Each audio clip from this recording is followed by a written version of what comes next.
Hello friends, welcome to best preparation with Anurag. आज हम लोग class 10th NCERT math exercise 3.1 का जो क्वेश्चन नंबर 3 है, आखिरी वाला, उसको डिस्कस करेंगे। तो चलिए हम लोग देख लेते हैं कि थर्ड क्वेश्चन क्या कह रहा है। लिखा है यहाँ पर, the cost of 2 kg of apple and 1 kg of grapes on one day was found to be ₹160। यहाँ पे आपका 2 किलो जो एप्पल है और 1 किलो जो ग्रेप्स है उसका जो रुपया फाउंड किया जा रहा है वो 160 यानी कि 160 रुपीज है। कह रहा आफ्टर 1 मंथ, 1 मंथ बाद, the cost of the 4 kg Apple, 4 kilo Apple या 4 किलो एप्पल और 2 kg ऑफ ग्रेप्स जो है कितने का मिल रहा है, 300 रुपीज का।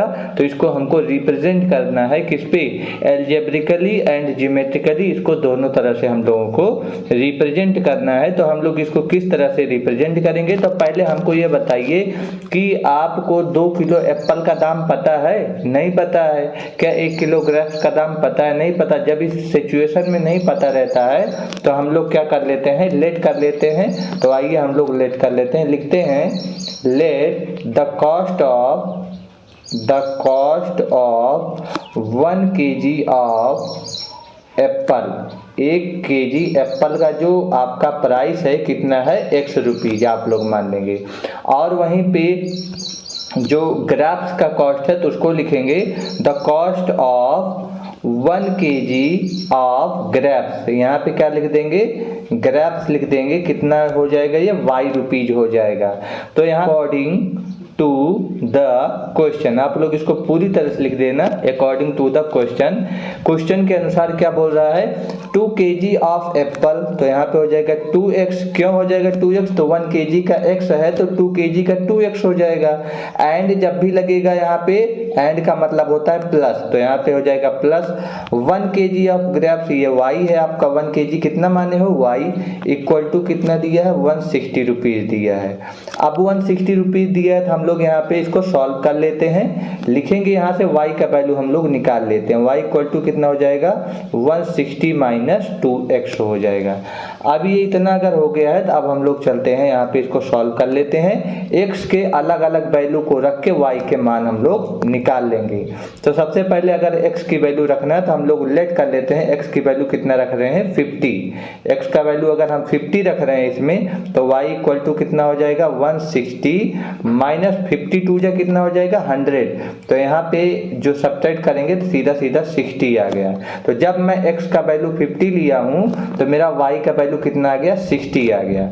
इसी तरह से मुझे x का वैल्यू अब मैं 60 ले रहा हूँ तो यहाँ पे y इक्वल टू कितना हो जाएगा, 160 में से कितना सब्ट्रैक्ट हो जाएगा, देखिए 62 जा कितना हो जाएगा, 120। तो 120 हम लोग सब्ट्रैक्ट करेंगे तो यहाँ पे आंसर हमारा कितना आ जाएगा, 40। इसका क्या मतलब हुआ, जब मैं x का वैल्यू कितना लिया हूँ, 60 लिया हूँ, तो y का वैल्यू मुझे कितना मिल गया, 40 मिल गया। इसी तरह से अगर मैं x का वैल्यू फिर यहाँ पे कितना ले रहा हूँ, 70 ले रहा हूँ, तो आप लोग यहाँ पे देखेंगे तो y इक्वल टू कितना लिख लेंगे, 160 माइनस 2 इंटू 70 करेंगे तो कितना हो जाएगा, 140 हो जाएगा। और इस तरह से यहाँ पे सब्ट्रैक्ट करेंगे, देखेंगे आप लोग y का वैल्यू कितना निकल कर आया, 20। तो यहाँ पे जो मेरा ग्राफ बन के तैयार होगा, किसमें अगर हम लोग ग्राफ बना के सेट करके देखें तो यहाँ पे हम लोग लिख लेते हैं, जो एक x और y का इस तरह से मेरा जो ग्राफ बनेगा हम लोग इसको रिप्रेजेंट कर लेते हैं।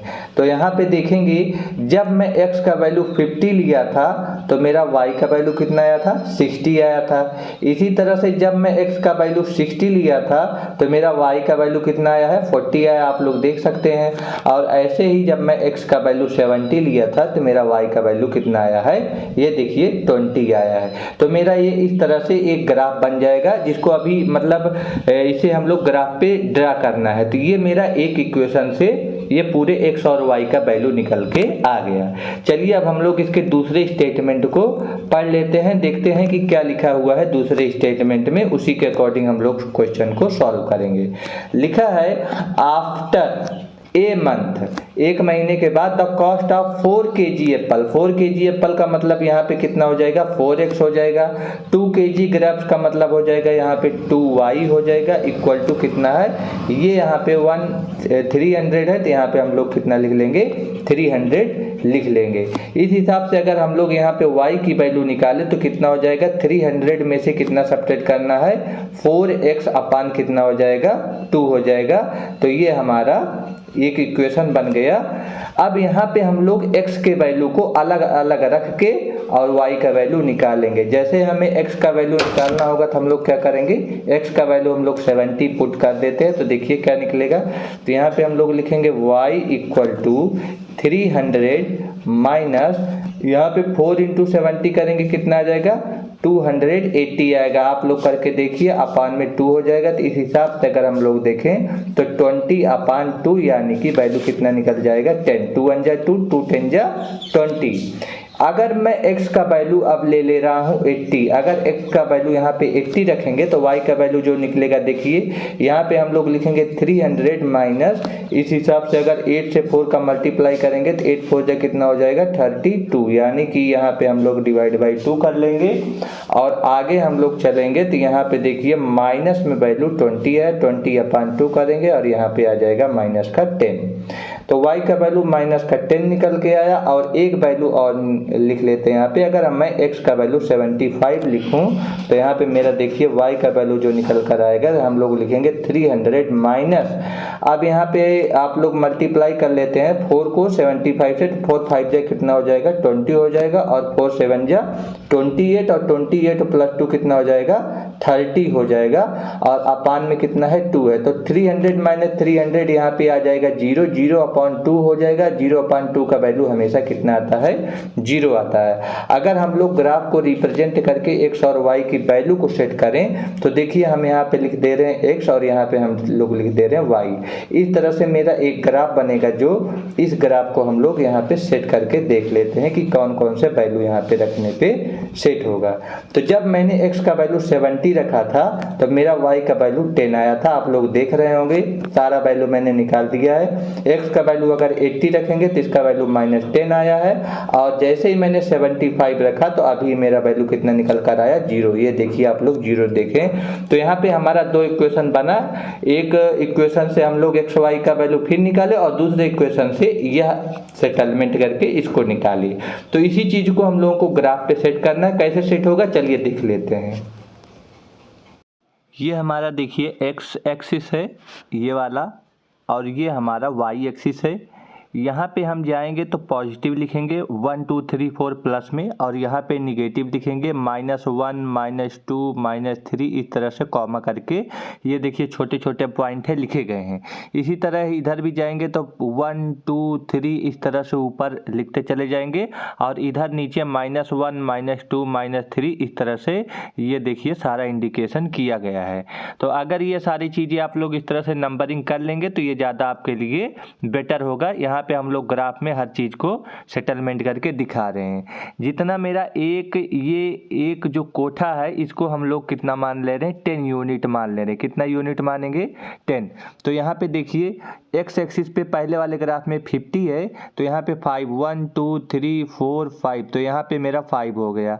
अब 5 के बाद y वाले पे देखिए 60 है, तो ये देखिए इधर साइड का 5 एक्स एक्सिस का और इधर साइड का 60 वाई एक्सिस का, ये दोनों को कॉन्साइड करना है मुझे। तो जहाँ पे ये दोनों कॉन्साइड करेंगे, ये वाला पॉइंट जो आया इसे हम लोग लिखेंगे 50, 60।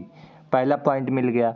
इधर देखिए एक्स एक्सिस पे 60 है, तो यही बगल में जस्ट 60 है, और ये नीचे है 40, तो ये इसके नीचे जस्ट 40 है। तो ये दोनों देखिए कॉन्साइड जहाँ पे करेंगे, ये वाला पॉइंट ये हमारा क्या निकल गया, तो लिखेंगे 60, 40 निकल कर आ गया। ये वाला वैल्यू है 70, और इधर साइड में 20 वाई एक्सिस पे, तो ये 20। इस दोनों को हम लोग इस तरह से मिला लेते हैं।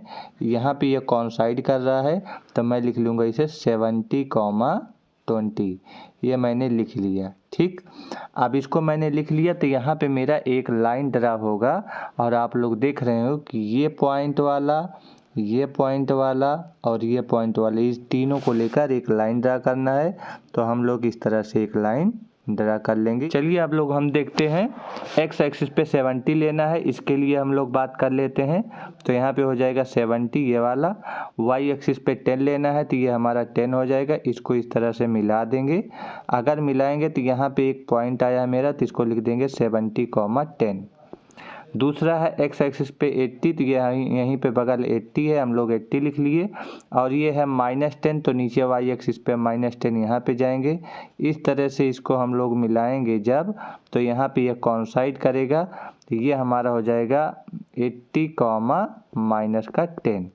ये हमारा मिल गया सेकंड पॉइंट। इसी तरह से यहाँ पे एक्स एक्सिस पे 75 ले लेंगे, तो इस दोनों के बीच में ही 75 हो जाएगा और ये 0, तो यहाँ पे जो ये बीच का पॉइंट हो जाएगा ये मेरा कितना हो जाएगा 75,0 हो जाएगा बीच का। अगर हम लोग इसको एक सर्किल में देखें दूसरे कलर से, तो एक पॉइंट ये हो गया, एक पॉइंट ये बीच का हो गया यहाँ पे, और एक पॉइंट ये हो गया मेरा। इस तीनों को लेकर मुझे एक लाइन ड्रा करना है, तो इस तरह से मेरा ये लाइन ड्रा हो गया। ये लिए बेटा देखो जरा, अगर मैं इस लाइन पे देखूँ एक्स एक्सिस पे, तो यहाँ पे अगर मैं देख रहा हूँ 70 है और यहाँ पे है 80, तो देखिए 70 और 80 यही है, ये 70 है और ये वाला 80 है, तो 70 और 80 के बीच में ही तो 75 आएगा ना। तो इसीलिए यहाँ पे 75, ये वाला वैल्यू 75 इसके बीच में हो गया। वाई एक्सिस 0 है, तो यहाँ पे ये आगे नहीं बढ़ेगा, इसी पे ही रह जाएगा। तो इसी तरह से हमने ये आपको ग्राफ को बताया, तो यहाँ पे हमारा सेट